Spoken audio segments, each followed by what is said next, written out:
जोहार साथियों, आज के इस वीडियो में आप देखेंगे किस तरह एक 5वीं अनुसूची क्षेत्र में जहां पंचायत व्यवस्था को संविधान के आर्टिकल 243 में स्ट्रिक्टली मना किया गया है, उसी पंचायत व्यवस्था का इस्तेमाल करके किस तरह सरपंच ने ग्राम सभा और गांव समाज के लोगों से अनुमति लिए बिना ही एनओसी यानी नो ऑब्जेक्शन सर्टिफिकेट दे दिया, जिसके बाद ना सिर्फ एल&टी कंपनी ने उस एनओसी लेटर के मदद से उस ज़मीन को लूट लिया, बल्कि उस गांव की जिन महिलाओं ने सरपंच और उसके दिए गए एनओसी लेटर का ज़ोरदार विरोध किया था, जिसका नतीजा ये हुआ कि उन्हें एक साजिश के तहत में उठाकर जेल में डाल दिया गया। वो ज़मीन उस गांव समाज की ज़मीन थी जिसे शेड्यूल्ड एरिया में कम्युनिटी लैंड कहा जाता है, जो शेड्यूल्ड एरिया में कस्टमरी लॉ के तहत आता है। इस वीडियो में आप साफ तौर पे देख पाएंगे कैसे पिछले 75 साल से यहाँ संविधान का घोर उल्लंघन लगातार जारी है। ये कहानी है fully scheduled area Sundargarh district Kansbahal Karlakhaman गाँव की। 26 जनवरी 2016 ये वैसे तो लोकतंत्र दिवस का अवसर था, लेकिन उसी दिन यहाँ के जो जेंट्स पुलिस वाले लोग आ करके यहाँ लेडीज़ लोगों के साथ में किस तरीके से मारपीट के बिना लेडीज़ पुलिस के आते हैं और लेडीज़ लोग के साथ में मारपीट करते हैं और उन्हें जेल में डाल देते हैं। ये घटना किस तरीके से अंजाम दिया गया था, कि कहानी क्या हुआ था, दरअसल क्यों ऐसा हुआ था, हम जानना चाहेंगे। 26 जनवरी 2016 उस दिन मैं पंचायत में उपस्थित थी। वहाँ पर हम लोग सरपंच के पास गए थे, सरपंच से एनओसी वापस मांगने के लिए। वहाँ पर कुछ भी बोले नहीं थे, फिर भी हम लोग को पुलिस लोग आके एक एक करके हाथ पकड़ पकड़ के किसी का शरीर में हाथ भी लगाया। वो लोग बिना लेडीज पुलिस होकर भी वो लोग और मारपीट भी बहुत किया, हम लोग को लहू लहान कर दिया। हम लोग को कोई भी हम लोग को सहायता नहीं किया। आप लोगों ने ऐसा क्या कर दिया था कि पुलिस ने ये एक्शन लिया? हम लोग खाली सरपंच से एनओसी वापस दो बोल के। वो एनओसी था वो किस चीज का एनओसी था? हम लोग का जंगल जमीन को वो लोग कंपनी को बेच दिया। इसलिए कौन सी कंपनी? एल&टी कंपनी को बेच यहाँ पर दिया। एल&टी कंपनी है, तो सरपंच जो थे वो एल&टी कंपनी को जमीन वो एनओसी दे दिए। जी सर। अच्छा, तो फैक्ट्री नहीं बनना चाहिए हम लोग का जमीन, हम लोग फैक्ट्री बनाने के लिए मना करते थे। ठीक है, तो वो जो जमीन जिस जमीन का विवाद हुआ वो जमीन किसका जमीन था? आदिवासी लोग का जमीन था, गांव का जमीन, हम लोग का करलाखमन गांव का जमीन था।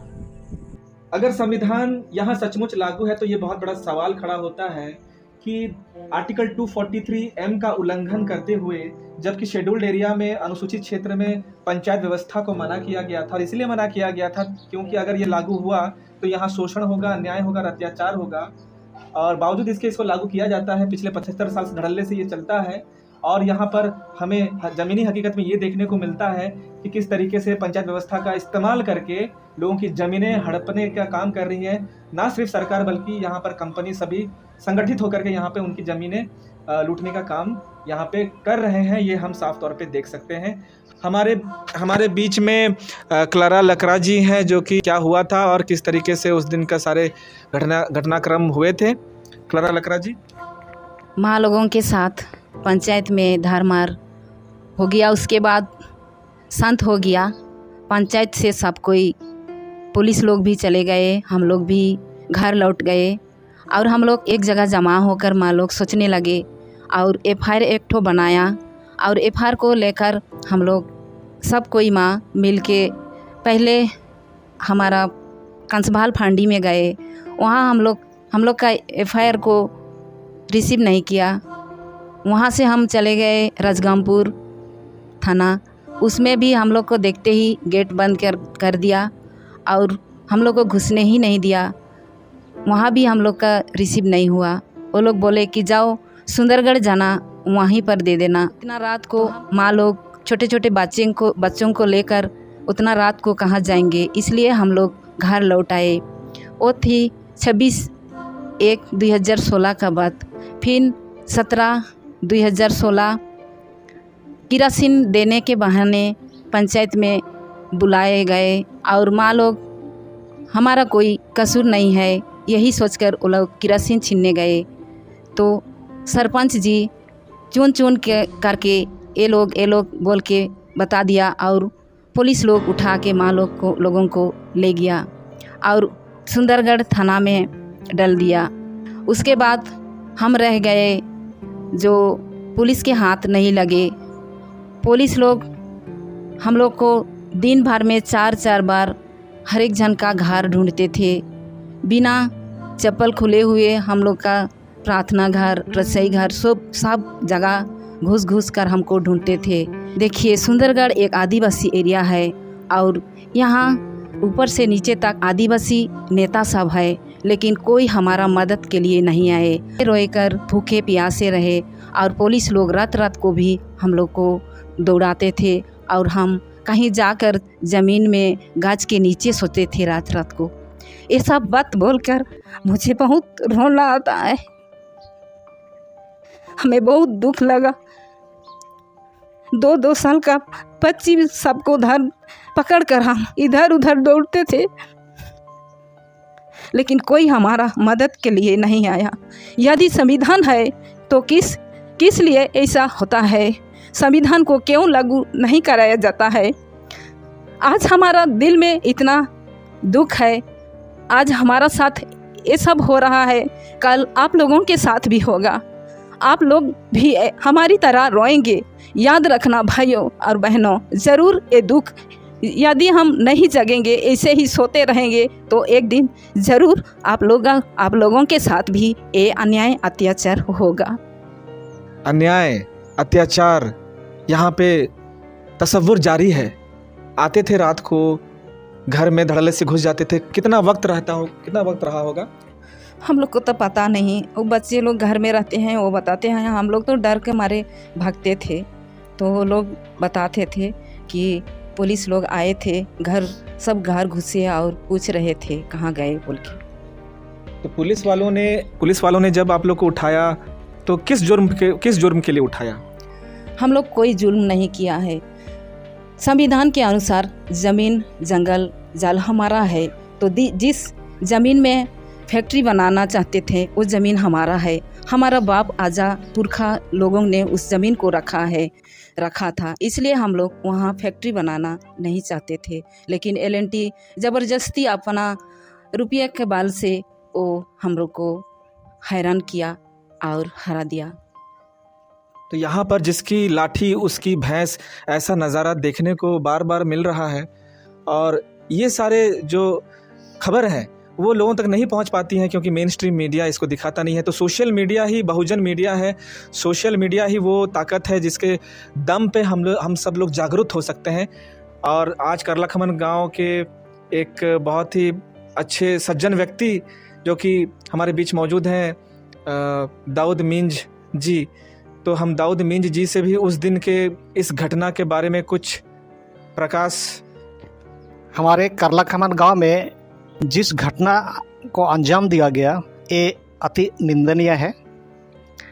सुंदरगढ़ एक आदिवासी क्षेत्र है, 5वीं अनुसूचित क्षेत्र है, 244 एरिया है, जहां आदिवासियों का अपना जल जंगल ज़मीन का अधिकार है और अपना शासन व्यवस्था रहते हुए इस प्रकार का जुल्म ज़बरदस्ती थोपना मेरे ख्याल में एक लज्जित काम था। लोगों की अगर माने, स्थानीय लोगों की अगर हम माने, तो संविधान का लिखा हुआ इनके लिए जो कुछ भी यहाँ मौजूद था वो आज एक भी नज़र नहीं आता, 1% भी यहाँ नज़र नहीं आता। आगे हम जानेंगे कि इसके बाद इन्होंने क्या किया, गांव वालों ने क्या किया, इसके बाद आगे क्या हुआ। उसके बाद हम लोग अपना गांव में निर्णय लिया कि चलो हम लोग ग्राम सभा बनाते हैं, और सब लोग एकत्रित होके इसके ऊपर एक सहमति जताया।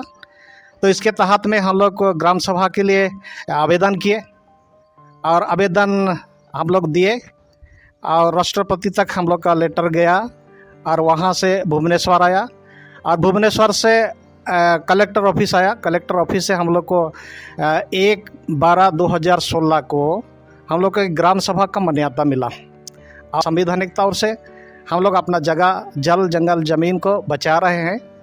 तो ये हमारा सोचने से इस संविधान के द्वारा ही आज हमारे अस्तित्व को, हमारे अधिकार को हम लोग पाए हैं, इसे हम लोग महसूस करते हैं। पंचायत व्यवस्था में ग्राम सभा का जिक्र आता है या ग्राम पंचायत का जिक्र आता है, क्या ये वही ग्राम सभा है? जो गांव में हम लोग ग्राम सभा बनाए हैं, इसमें सबों का साझेदारी है। यहाँ कोई एक मुखिया नहीं होता है, सब गांव में सब एक एक मालिक होते हैं, गांव का मालिक होते हैं। और जब हम लोग गांव में मुंशी चुनते हैं और सभापति चुनते हैं, गांव का मुखिया चुनते हैं, वो गांव का सेवक है और गांव का सबों का विचार को लोग सुनते हैं। उन लोग अपनी तरफ से कोई फैसला नहीं करते हैं, गांव का फैसला ही सबसे बड़ी फैसला होता है। उन लोग अपना मनमानी नहीं करते हैं।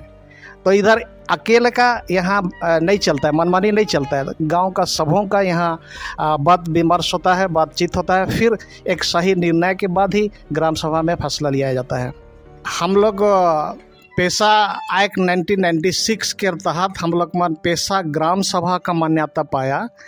तो पेशा ग्राम सभा के तहत में करलक हमारे ग्राम में जो भी सीमा है, जो भी हम लोग सीमा निर्धारित किए हैं, वो सीमा के अंदर में जो भी जगह है, जल जंगल ज़मीन है, वो हमारा है। ये हम नहीं कहते हैं, लेकिन पेशा एक्ट कहता है, संविधान कहता है। इसके तहत हम लोग का जल जंगल ज़मीन को सुरक्षा देते हैं। और लिखा गया है पेशा एक्ट 1996 सेक्शन डी के मुताबिक हम लोग अभी भी हम लोग का यहाँ का करला खमान ग्राम सभा का जल जंगल ज़मीन को हम लोग सुरक्षा दे रहे हैं। और हम लोग महसूस कर रहे हैं कि इसके तहत हम लोग का अधिकार मिला है और हम लोग कुछ मात्रा में हम लोग अपना जगह ज़मीन को सुरक्षा दे पा रहे हैं।